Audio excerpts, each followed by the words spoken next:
Good morning. My name is Michelle Geema, and I'll be leading our service today. Here you will find a diverse and inclusive spiritual community where we welcome people with many beliefs. You can bring your whole self, your full identity, your questioning mind, and your expansive heart. At all faiths, we have more than one way of experiencing the world and understanding the sacred. So no matter who you are, wherever you are on your spiritual journey, and no matter whom you love, you are truly welcome here.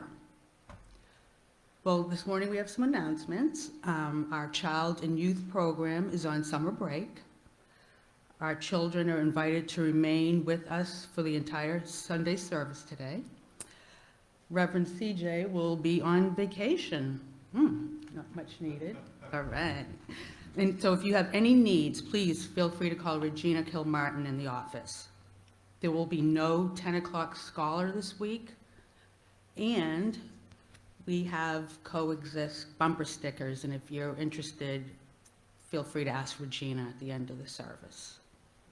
So now, if you could please rise in body or spirit as we sing together hymn 361, Enter, Rejoice, and Come In.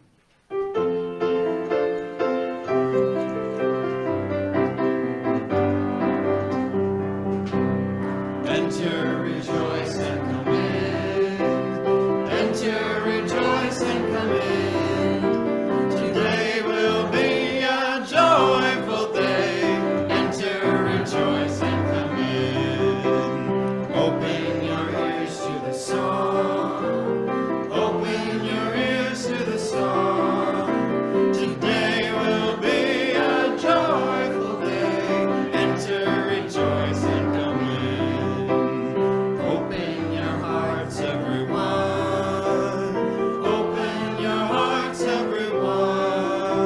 Today will be a joyful day. Enter, rejoice, and come in. Don't be afraid of some change. Don't be afraid of some change. Today will be a joyful day. Enter, rejoice, and come in. Okay. For our chalice lighting, we will ask Miss Chantel Rhodes to come forward, light the chalice, and please join in reciting the words in your order of service.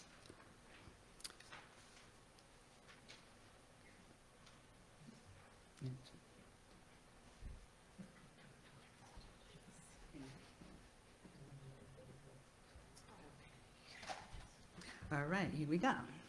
We light this chalice to kindle a flame of warmth as a reminder of the connection that draws us into a community that opens us up.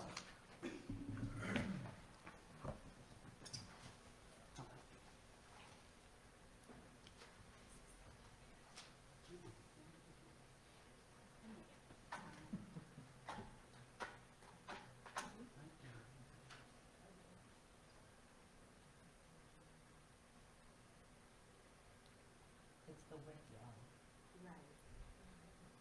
Not operated.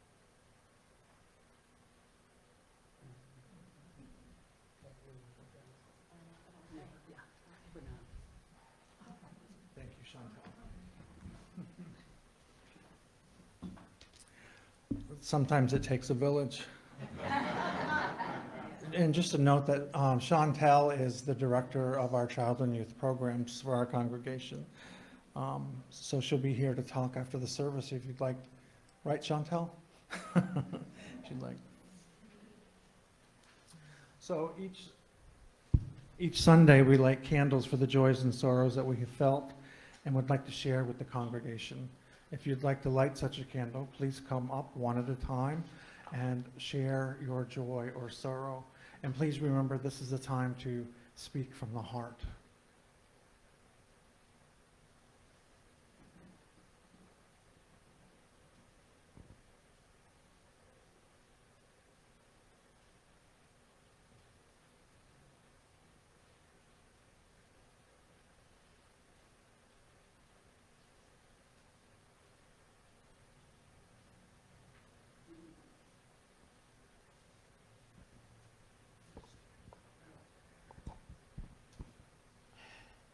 I wanted to tell you last week, but I was half an hour late getting here because the bus didn't know that there was anybody to come. The week before, I brought a friend, a blind friend. The reason she came here was because she needs help to get into the bathroom, and she wasn't getting any help at the Presbyterian church. And I didn't tell her that this isn't quite a Christian church. I just thought, well, she's 97, and she probably won't get it all anyway. But she loved it. She loved every minute. And of course, the sermon 2 weeks ago was absolutely perfect for her and for all of us. A reminder of being here for other people and for doing the best we can. And she was so thrilled to find such a welcoming place for her, for everybody, for whatever you believe. It was a whole new idea for her, and she got it all, and I loved it. And she would have been back last week, except that she ended up in the hospital the night before, so I hope she'll be better enough to come again. But she loved you all.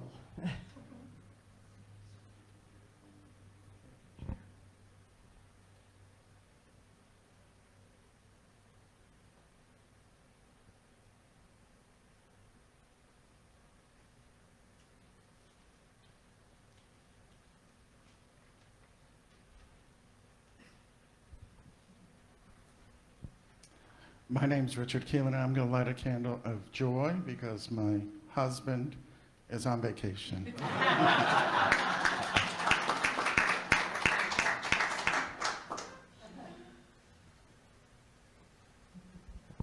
I'm not sure how to take that.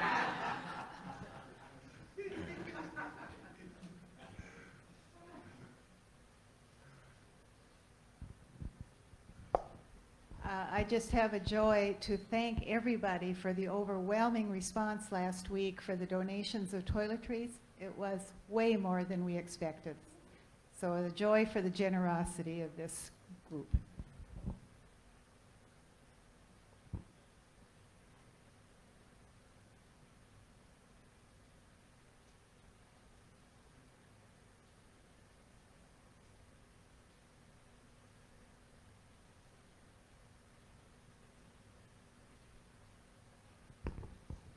I just want to light a candle for the tragedy that happened over in Surfside on the other coast with the condo collapsing, and pray for all of those families and souls that are lost.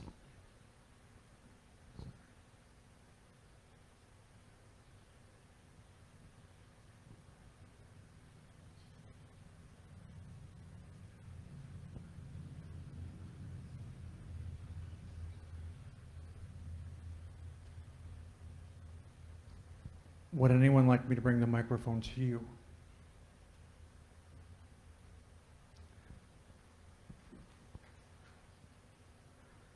I'd like to light a candle to thank Barb McFarland, who was just up here thanking you for the toiletries. One of our families were, kind of in crisis, and Barb went to their home and helped them out. And so, Barb, I thank you for your ministry. And I light this final candle for the joys and sorrows that remain silent and in our hearts.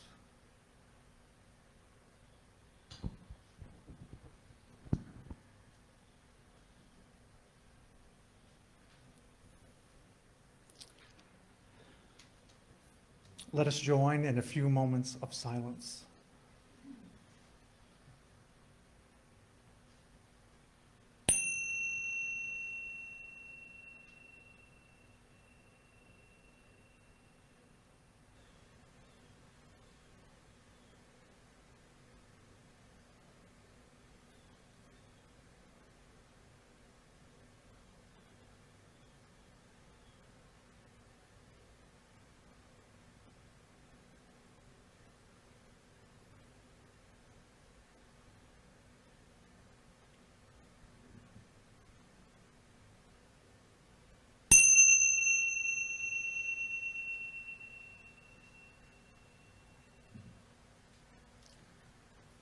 Please join in singing hymn number 123, Spirit of Life.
Welcome to this place of possibility. This is Love's Hearth, the home of hope, a refuge for minds that search the truth, unfolding, ever beautiful, ever strange. Here, compassion is our shelter, freedom, our protection from the storms of bigotry and hate. In this house, may we find comfort and courage. Here may our sight become vision, to see the unseen, to glimpse all that is good, all that is yet to be. It is good to be together.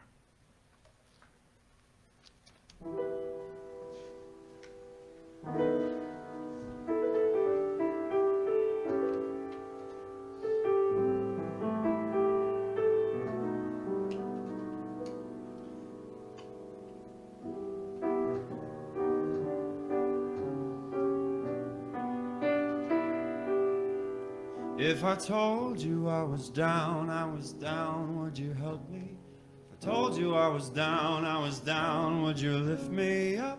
I need your strength, I'll be yours someday. If I told you I was down, would you lift me up? I have this human love, it's shattered once or twice. It pulls me up and down as if it's filled with jagged ice. And every day I'm wanting something I ain't having.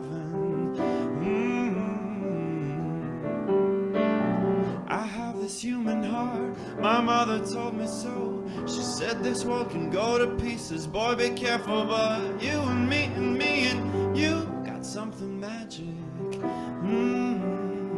So I say, if you told me I was down, I would help you. If I told you I was down, would you lift me up? I need your strength, I'll be yours someday. If I told you I was down, would you lift me up? If I told you I was broke, would you fix me? Told you I was down to the line, would you lift me up? I need your strength, I'll be yours someday. If I told you I was down, would you lift me up? Lift me up. Lift me up. Lift me up. Lift me up.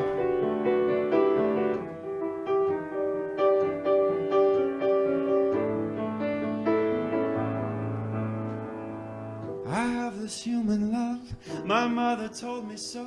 She said this world could bring you down, so don't be swinging low. Cause you and me and you got something magic. So I say, if I told you I was down, would you help me? I told you I was down, would you lift me up? I need your strength and I'll be yours someday. If I told you I was down, would you lift me up? Lift me up. Lift me up. Lift me up.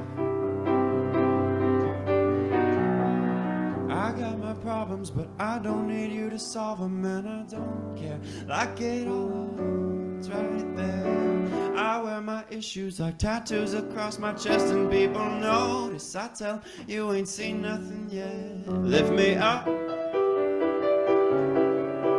Lift me up. Lift me up, I'll be your strength and I'll be yours someday. If I told you I was down, would you lift me? I told you I was broke, would you help me? If I told you I was down to the wire, would you help me out? I need your strength, I'll be yours someday. If I told you I was down,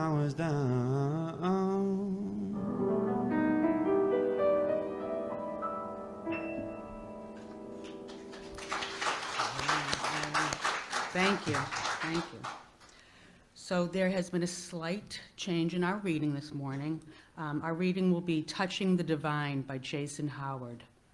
Jason Howard is the author of A Few Honest Words, and he's also the co-author of Something's Rising.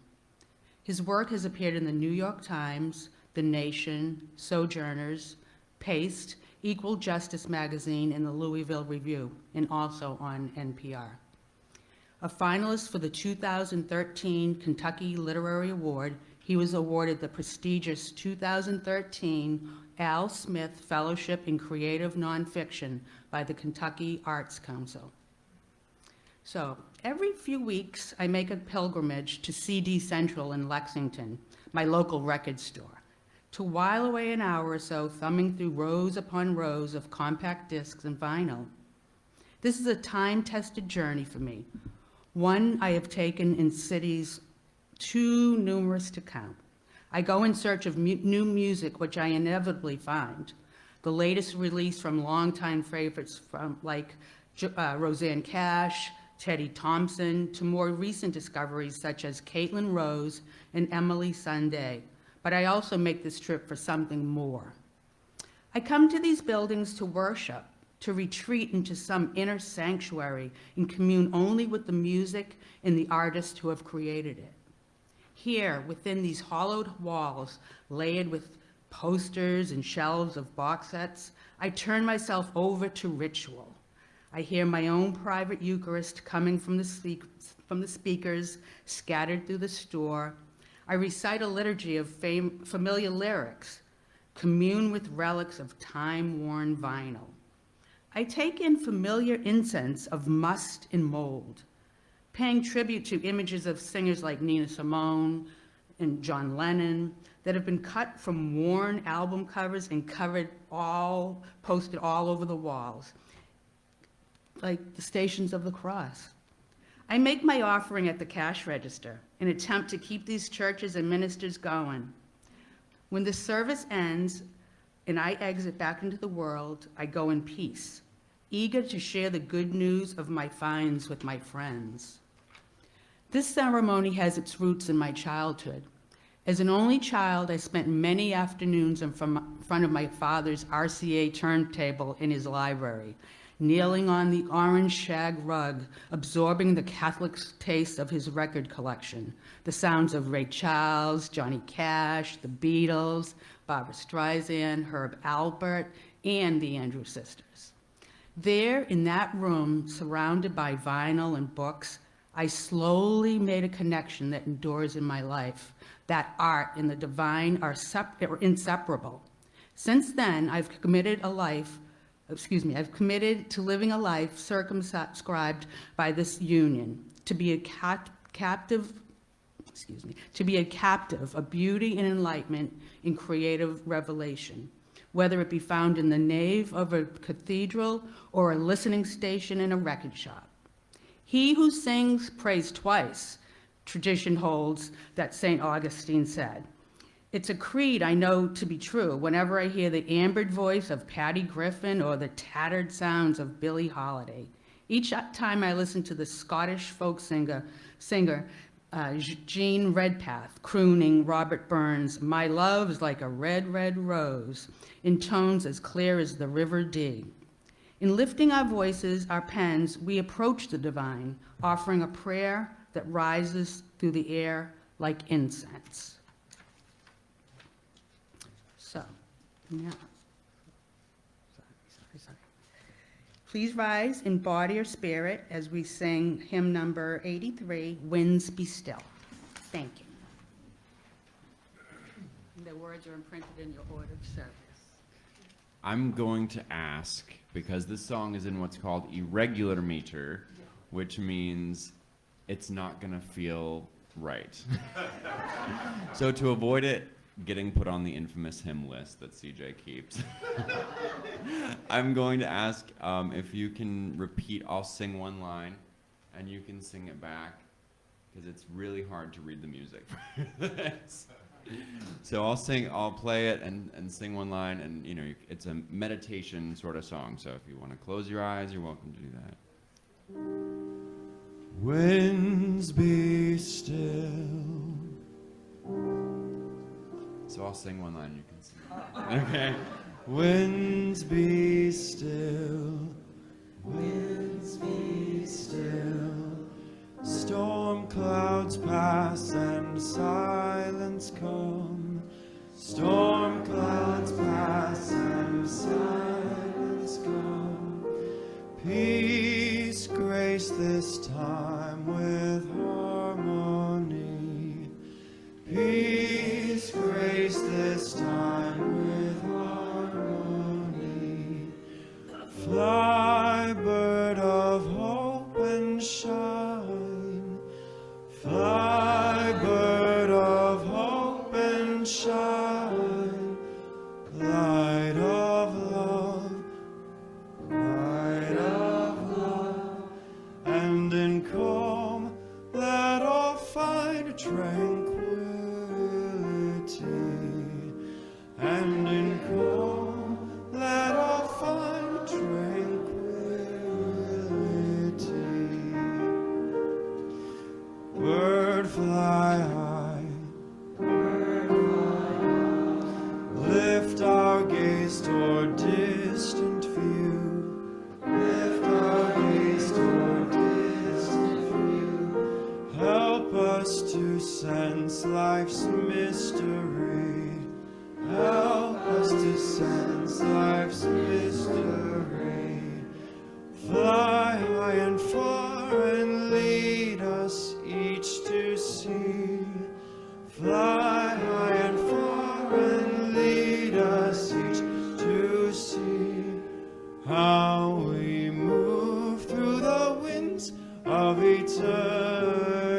symphony again. It's weird. Full symphony. There's how it goes. That become full symphony.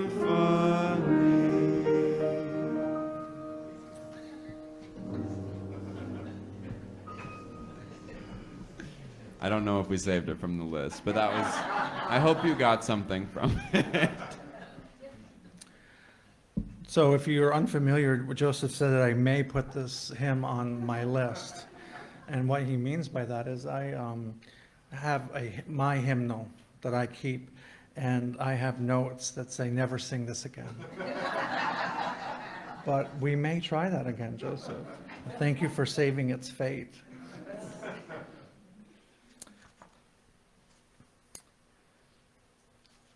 So all month we've been talking about embodiment, and today I wanted to talk about the embodiment of spiritual practice. There are 1,000 ways to kneel and kiss the ground, and there are 1,000 ways to go home again. There are 1,000 ways to kneel and kiss the ground, and there are 1,000 ways to go home again. I adore these phrases written by 13th century Sufi poet and the originator of the dance, the whirling dervish, Rumi. I'll admit that I adore every single word, adore and savor every single word that Rumi has given us, and I rely on his wisdom, his heart, and his compassion in living, truly living my best life. And I'll also admit that I've never danced the whirling dervish. But if you have, please take the stage during the offertory. Somehow I think Joyce maybe do that. So Rumi is talking about spiritual practice. He's talking about the idea that there are many of our daily as well as our intentional practices that support our spiritual lives. And spiritual practices have always been at the heart of the heart and soul of the world's religions. And they're also the key elements of today's less organized religious or spirituality movements. They help us discover our deepest values, address our longing to connect with what we consider greater than ourselves, and propel us on the journey to wholeness, all aspects of spirituality. And spiritual practices are specific activities we do to deepen our relationships with the sacred and the world around us. And practices help us to connect to whatever the name we use to describe that something more, that something larger beyond ourselves. And these practices enable us to become actively engaged with our inner or our true selves, the depth of our being, and they expand the range of our experiences, encouraging us to relate in a particular way to other people and the whole of creation. We are what we practice. Jewish writer Avram Davis observed, we are what we practice. He writes, if we become angry a lot, then essentially we are practicing anger, and we get quite good at it. Conversely, if we practice being joyful, then a joyful person is what we will become. So we practice all kinds of things all the time, but the decision to do spiritual practices is intentional. These activities, they have meaning, they have purpose, and they influence how we live our lives. And practices are usually very concrete and practical, and they specify just how we can walk our talk. And sometimes before we can act, however, we may need to clarify, what are our values? What are our beliefs? And that's why what we do here on Sundays is to clarify our beliefs. What are our values and what are our beliefs? And asking and living with the questions is kind of a practice. And the practice of asking questions is particularly strong for us Unitarian Universalists. We don't necessarily seek answers, we ask more questions. Just ask my Catholic school when I was growing up. Some practices require, though, setting aside a special place and time, but most of them can be done in the midst of our daily lives, our typical routines. And a spiritual practice doesn't have to be hard. It rewards presence. It rewards presence, not effort. And some practices do yield an outcome, but many are done simply for their own sake. A practice does not make perfect. We can't expect to overcome all of our weaknesses and fix all of our problems. Take, for instance, my practice of meditation. I have been practicing on and off for many years. The problem is that when I meditate, I find myself an hour later having been slumped over and sleeping. No matter what I do, no matter how I position myself, or the type of meditation I practice, it puts me to sleep. And that's why I'm still practicing.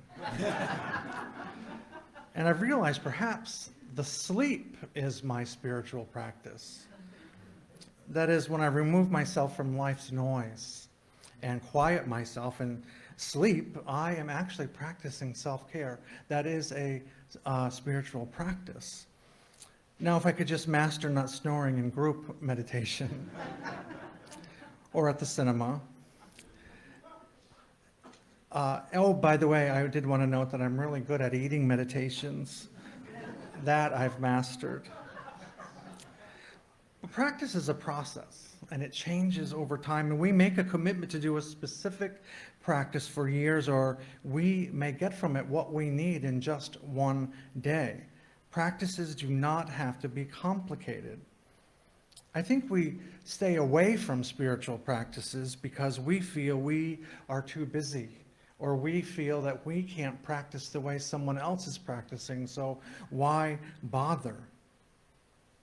And consider how many of the ritual exercises of the world's religions are simple. Consider our rituals. Some Unitarian Universalists, I actually find it amusing when they say that we have no rituals. Ritual is a religious word we want to stay away from. But I ask you to look at our singing Enter, Rejoice, and Come In every Sunday. I ask you to look at lighting a chalice every Sunday. I ask you to look at lighting candles for joys and sorrow every Sunday. These are our rituals. And world religions have rituals like lighting a candle, eating a piece of bread, bowing. And don't disregard the use of your mind. Naming, remembering, watching, identifying, imagining, questioning, these are all honored elements of the spiritual life. And the best practices for us will arise naturally out of our ordinary activities, out of our daily routines as we reframe and redirect them toward new depth and breadth. All it is about being aware of what you are doing in your daily routine, not going through life, not remembering what happened today, but being truly present, being aware, and choosing those and naming those as your spiritual practice. In spirituality, words only have 2% importance, while 98% importance lies in the experience. So 2% words, 98% experience. And this is why we claim within our sources of Unitarian Universalism direct experience. Our Unitarian Universalist theology depends on our direct experience with others and the world. And spiritual practice is a stumbling block for even the most intelligent person who reads or listens to any matter on spirituality. And the reason being, most intellectuals tend to get caught up in the words and debate sacred writings. However, ultimately, one needs to experience spirituality in the words written in these sacred writings, living those words. We are a living tradition. And this can be understood by a story of the scholar and the boatman. You might have heard it. Once a scholar was being ferried across a river by a poor boatman, and during the boat ride, they spent a while in conversation. And the scholar named a number of holy texts and asked the boatman if he had studied them. And when the boatman replied in the negative, the scholar remarked, "You have wasted half of your life." As this discussion was going on, the boat sprang a leak and the water rapidly entered it through the crevices. And seeing this, the boatman asked the scholar, "Sir, can you swim?" And the scholar replied, "I have read several books on swimming and have gathered much information on it, but I can't swim." And the boatman then commented, "Then your entire life has gone to waste, because this boat is about to sink." So again, living the experience, not only intellectualizing it, but our tradition of Unitarian Universalism calls us to live in those experiences, to have spiritual practices. Because the scholar's theoretical knowledge was no use to him in this situation. Similarly, to be able to cross this ocean of worldly life and experience happiness through it, one should practice spirituality and not just acquire knowledge about it, which we are at risk in Unitarian Universalism. We need to rely on that direct experience. There are two types of spiritual practice I think you should be aware of, we should be aware of. There's a spiritual practice with expectation and spiritual practice without expectation. So with expectation and without expectation. And spiritual practice with expectation is spiritual practice done with the expectation of worldly gain. For example, saying prayers, making offerings, not our offering that follows the sermon, of course, fasting or doing some rituals to gain wealth, to get a job, to find lost objects, to overcome an illness, or ensure the safety of a loved one. But spiritual practice without expectation is spiritual practice done with the sole aim of spiritual growth, for us to develop ourselves spiritually.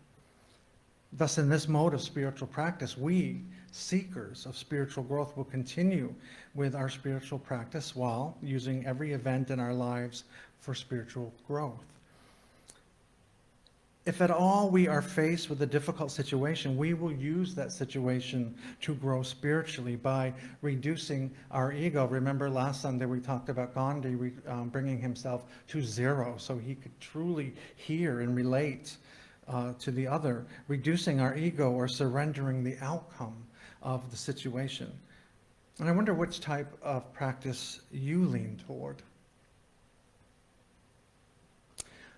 So let's return to that Rumi quote. Remember, Rumi wrote, "There are 1,000 ways to kneel and kiss the ground, and there are 1,000 ways to go home again." And there are indeed 1,000 ways, and many more. Have you ever been told by someone, what you need to do is, and then the person tries to force their spiritual practice on you? You're not doing something right. You should do what I do. And there isn't, despite what some religions might tell us, a set of practices that we must follow. Just like the diversity of beliefs in this congregation, there is a diversity of practice that soothes us, adds meaning to our lives, and comforts us. It is, however, in our interest to go from having many practices, to consider going to one practice. That is, focus on a practice and avoid many practices, because that will leave you unfocused and exhausted if you're trying to put in your already busy schedule several spiritual practices. That misses the point of spiritual practice. And think about it. Is it better to dig one well to access water, which is hundreds of feet deep, or digging hundreds of wells 10 feet deep?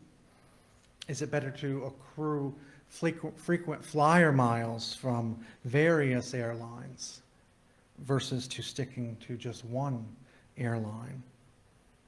The impact of our efforts is much more powerful when we concentrate our efforts on the one practice instead of the many. And when undertaking spiritual practice, it is important to bear in mind that each individual is different.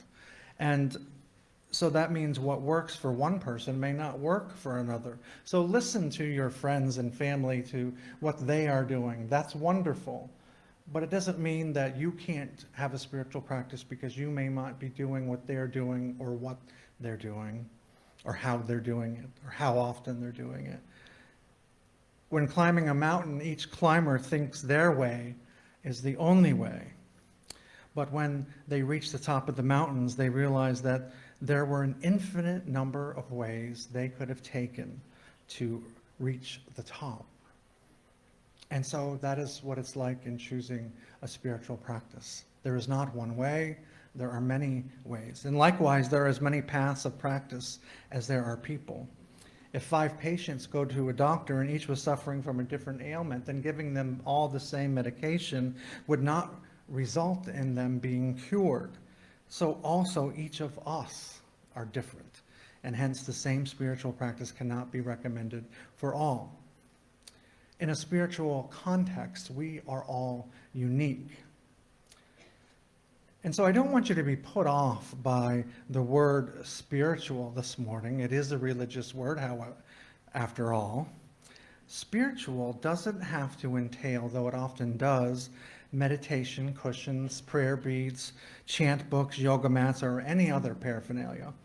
A spiritual practice for us as Unitarian Universalists may be baking, gardening, running, knitting, playing piano, painting, hiking, meditating, golfing, doing yoga, tai chi, our social action that we're engaged in.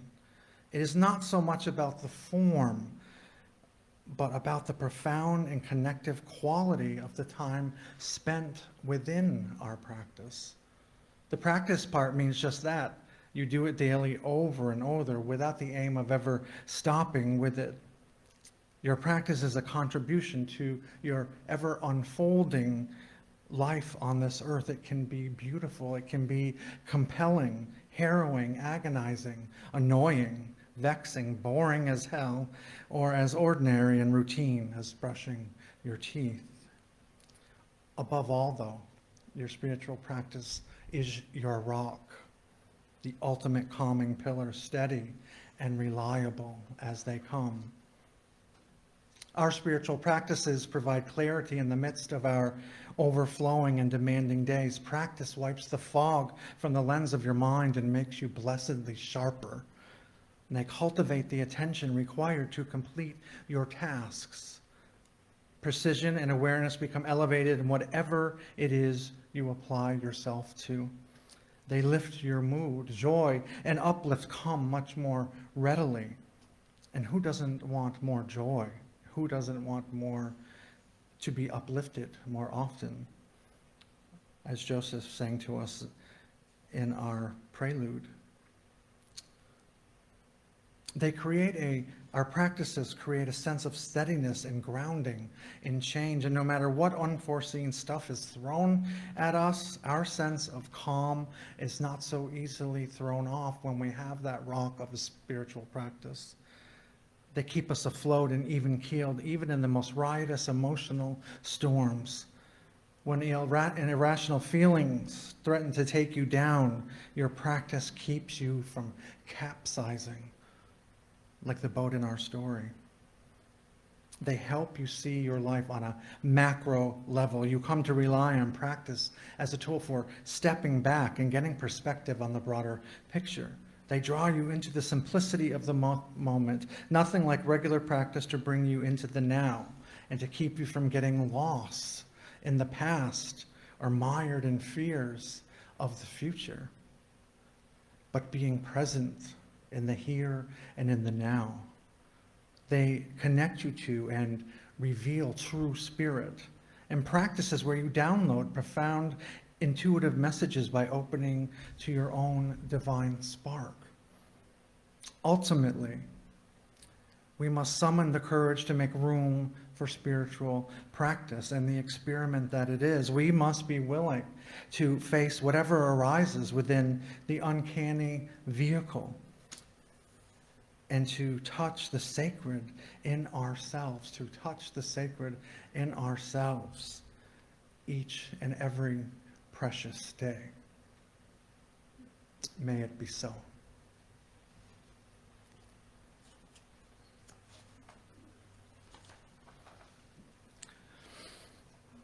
So I do have a joke for you this morning, but before I offer the joke, I'd like to thank everyone here and everyone watching from home, wherever you may be, for your generosity so that we may live our mission in the community. If you are at home and would like to make a donation, you can do so by using the information below this video. So a huge fire was ablaze in the town square, and it looked as though everything would burn down. And the Catholics rushed into their church to save the crucifix. The Baptists rushed into their church to save the historic Bible. And the Unitarian Universalists rushed into their church to save, any ideas? The coffee pot. The morning offering will now be given and received.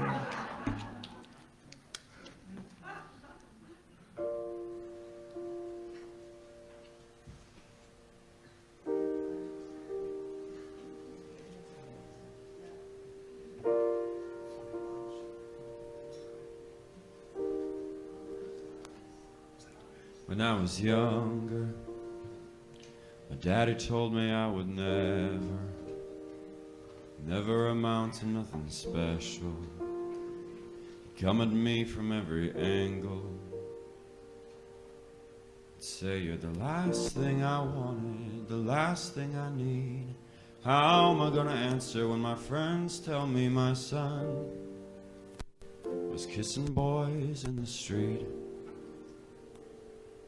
My son was kissing boys in the street. He tried to change me, said I'm embarrassing my country. How could I do this to my family? Do I want to grow up being lonely? He'd say we worked for our money, we put you in school. Is this how you repay us? Do you think this is cool? My son, stop kissing boys in the street. My son, stop kissing boys in the street.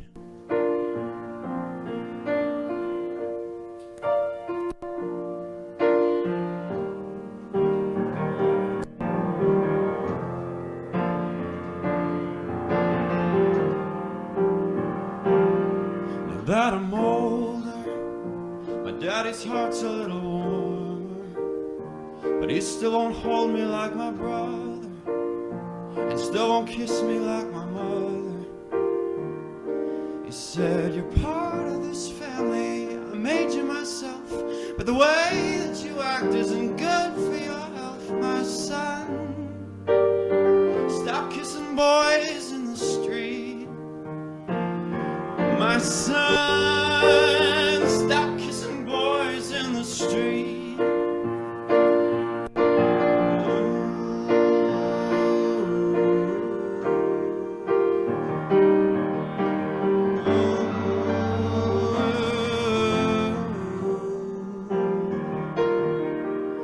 Daddy's dying.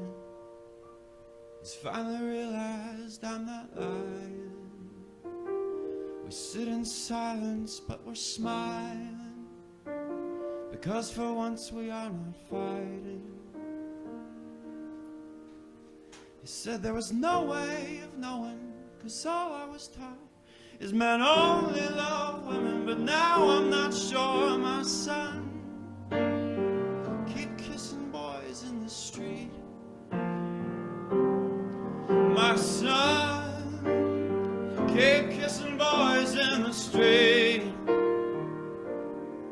When I'm gone, keep kissing boys in the street.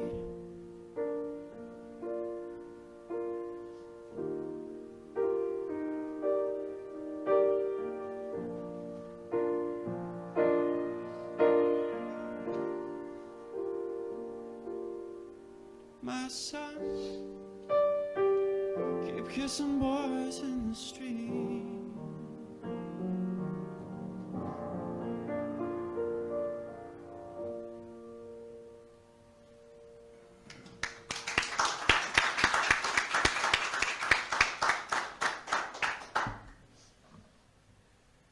Have you been spying on me, Joseph?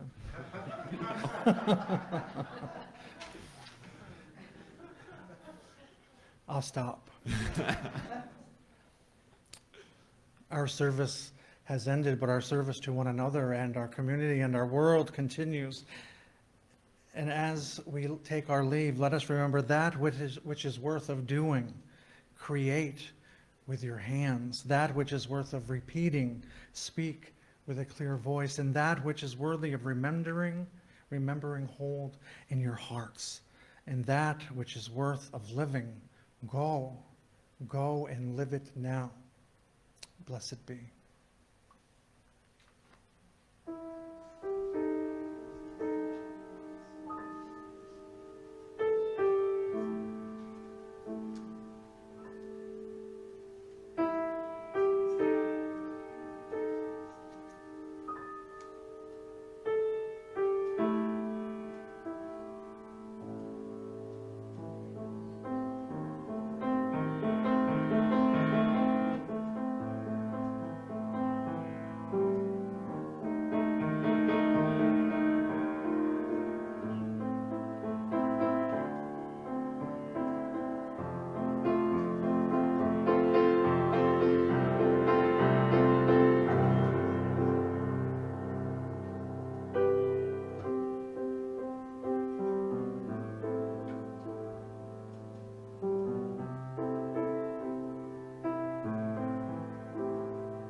Well, I heard there was a secret chord that David played and it pleased the Lord. But you don't really care for music, do you? Well, it goes like this: the fourth, the fifth, the minor fall and the major lift, the baffled king composing hallelujah, hallelujah, hallelujah, hallelujah,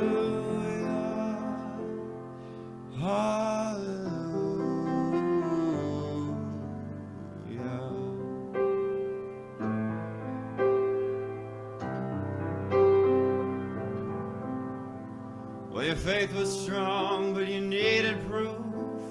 You saw her bathing on the roof. Her beauty in the moonlight overthrew you. Well, she tied you to her kitchen chair, and she broke your throne, and she cut your hair, and from your lips she drew that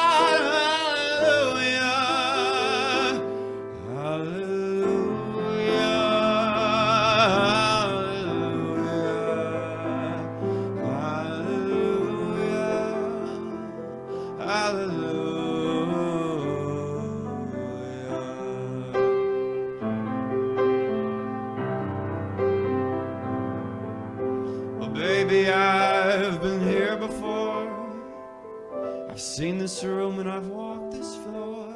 You know, I used to live alone before I knew you. And I've seen your flag on the marble arch, and love is not a victory march. It's a cold and it's a broken hallelujah, hallelujah, hallelujah.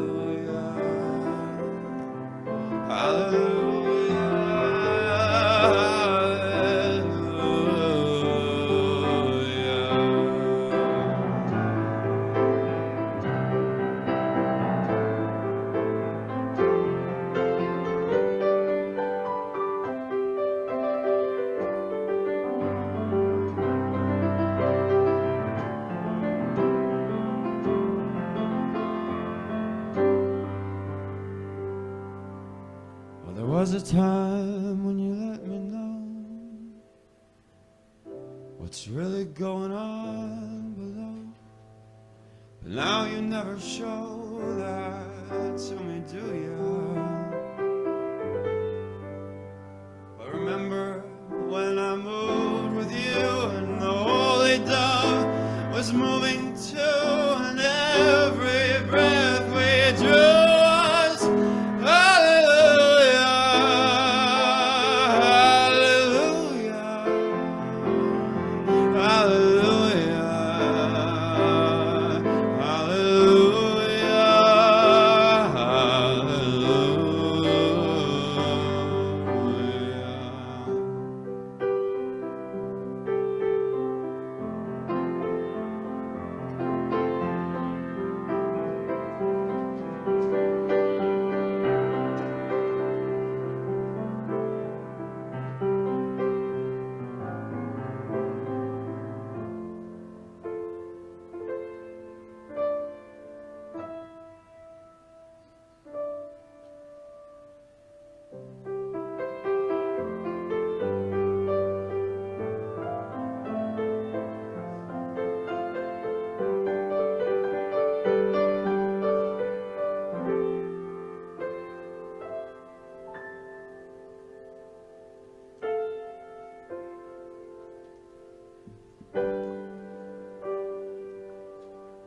Maybe there's a God above, but all I've ever learned from love was how to shoot somebody who outdrew you.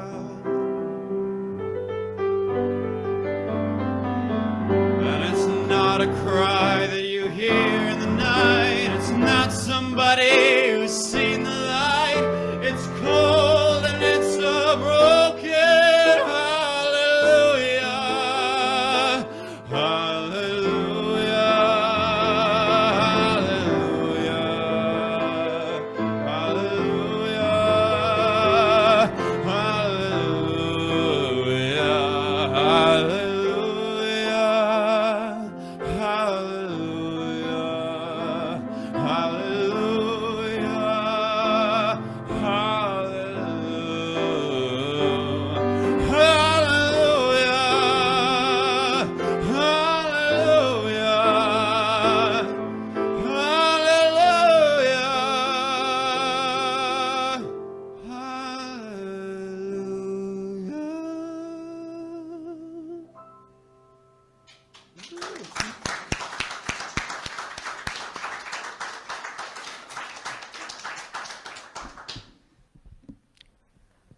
Okay, so we thank Reverend CJ McGregor for his message on the embodiment of spiritual practice, Joseph for the beautiful, beautiful music, Regina Kilmartin for operating the camera, Ed Elrod on sound, and Joe Gayton, our sexton.